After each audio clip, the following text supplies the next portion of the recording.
My wife and I faced difficulties conceiving, so we opted for IVF. Before the embryos were combined, I discovered my wife secretly swapping my sperm with that of her first love. I said nothing and simply swapped it back. Then I took the opportunity to replace her eggs with those of my ex-girlfriend. 25 years later, her first love came to my door, trying to claim my son. My dear boy, I'm your real father. Upon returning home from an overseas medical project with my son Caspian, we were taken aback by what we saw. A crowd of distant relatives, usually absent, had gathered. It seemed like the Johnson family was hosting a large family meeting. The most irritating sight was Quentin, sitting on the couch with red eyes, being comforted by my elusive, good wife, Fiona Johnson. I raised an eyebrow, set my suitcase aside, and looked at Fiona. What's the occasion today? Why the crowd? Caspian stood behind me, arms folded, glaring at Quentin with disdain.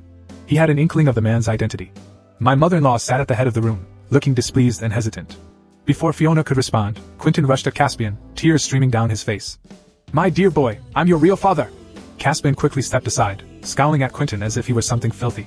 He stepped back, his tone icy. My dad is Declan. That kid is truly on my side.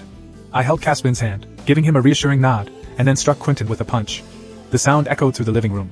Don't make false family claims, I said coldly, my gaze sharp. Fiona jumped up, helping Quentin, and pointed at me in anger. Declan, have you lost your mind? How dare you hit Quentin?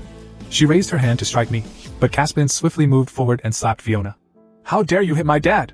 Caspian's voice was calm but carried undeniable authority. Fiona froze, both angry and furious, raising her hand to hit Caspian. But Quentin pulled her back, pretending to cry. Fiona, don't hit him, he's our son. His fake fatherly act made me want to laugh. Fiona lowered her hand, glaring at Caspian. If it weren't for your real father, I'd teach you a lesson today. Caspian sneered. Oh, I'd like to see how you plan to do that.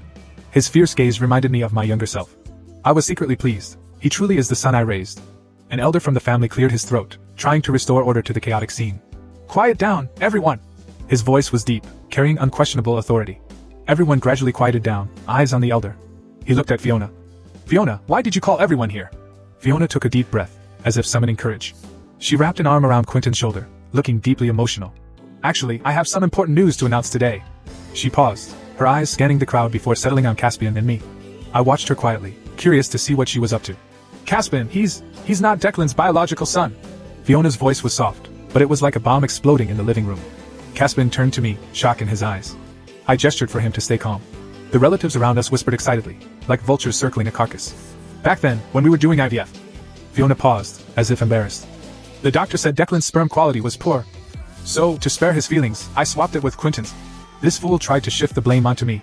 Fiona's malicious gaze landed on me, seemingly expecting me to lose my temper. But I remained calm, waiting for her to continue her performance. Today, I called everyone here to witness. She looked tenderly at Quentin. Caspian recognizes his biological father. The relatives immediately erupted. If Caspian isn't Declan's son, he needs to acknowledge his real father. Exactly, occupying the Johnson family son-in-law position for so many years, it's time to step down. Declan has been holding on to the Johnson family business. Now that the truth is out, he should step down from Johnson Corporation. Listening to these discussions, I laughed coldly inside. These scheming relatives, who've been pushed out of the company management, and only rely on year-end dividends, aren't happy with me. They're eager to watch the drama unfold between Fiona and me, hoping to reclaim a piece of the pie. Caspian, seeing the greed in the relatives' eyes, squeezed my hand tighter. I spoke. Caspian will always be my child. My voice wasn't loud, but it was firm. Quentin looked helpless, choking up. Declan, how long will you deceive yourself? I wasn't deceiving myself. Caspian is indeed my child. Did Fiona and Quentin really think they could fool me? Back then, when Fiona couldn't get pregnant, we decided on IVF. Before the embryo combination, I accidentally caught Fiona colluding with a nurse to tamper with my sperm storage. I overheard her excitedly telling Quentin that she had swapped in his sperm. I didn't make a scene. I quietly offered the doctor $1 million to switch it back with my extra sperm. I even, kindly, asked the doctor to swap Fiona's eggs with my ex-girlfriend's. On the day of embryo combination, Fiona and I witnessed the miracle, together. She was abnormally happy, probably thinking it was her and Quentin's child. Watching her foolishness almost made me laugh. Over the years, seeing her treat Caspian well, thinking he's her son, was my private joy. She wanted to trick me, but she became an unwitting stepmother for over 20 years. Fiona interrupted my thoughts, mocking me.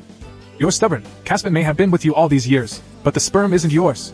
His biological father is Quentin. I replied calmly, with a hint of provocation. You're dreaming? If you don't believe me, let's do a paternity test. Fiona insisted. I want a divorce. You forced me to marry you, and being with you for 25 years, I've done my duty.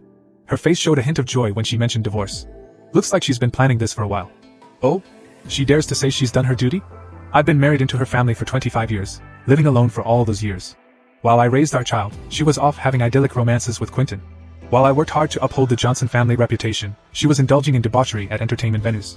But one thing she got wrong. I didn't marry her out of love, but to gain control of the Johnson family's business. Now, Johnson Corporation is completely under my control. Fiona is no longer useful. Divorce is fine. I shrugged indifferently. But there's no need for a paternity test. I'm sure Caspin is my child. Caspin looked at me, his gaze firm. Dad, I believe you. Fiona and Quentin immediately panicked. Caspin, don't you believe your mom? Caspin ignored her, staying close to me. At this moment, a boy who looked like a college student barged in. He marched straight to Caspin, excitedly shouting, "Brother!" Everyone was stunned. It's one thing for another dad to pop up, but now there's a brother too? Looking at the boy who resembled Quentin, I started to have a hunch. This must be Fiona and Quentin's illegitimate child. They hid it well, not letting me find out for over 20 years. Looks like this drama is more interesting than I thought. My mother-in-law, sitting at the head, looked at the boy with authority. Fiona, what's going on here? The atmosphere in the living room froze again. The boy looked like he was about to cry, his eyes red. Brother, I'm Rowan. I've always known about you. He stammered, his voice trembling slightly. He sneaked a glance at me, quickly lowering his head like he was afraid of my disapproval. My dad often talked about you, saying you were excellent and handsome. Quentin started sobbing at the right moment, his shoulders shaking. Caspin, my beloved son, I've missed you so much all these years. He lifted his head, eyes brimming with tears, as if he was wrong. Rowan, he always wanted to meet you. We often secretly watched you. Rowan nodded eagerly, adding, Really? Brother, I went to your school just to be closer to you. He pulled out a stack of photos from his pocket, carefully handing them to Caspin. My dad used to mention you a lot. He always said you were remarkable and handsome. Quentin began to sob, his shoulders shaking with emotion. Caspin, my dear son, I've missed you so much over the years. He looked up, tears welling in his eyes, as if he had been deeply wrong. Rowan, he's missed you too. We often went to see you secretly. Rowan nodded eagerly, quickly adding, Yes, really. Brother, I even went to school near you just to be closer to you. He pulled out a stack of photos from his pocket and handed them carefully to Caspin. These are your photos. I took them secretly. Caspin flipped through the photos.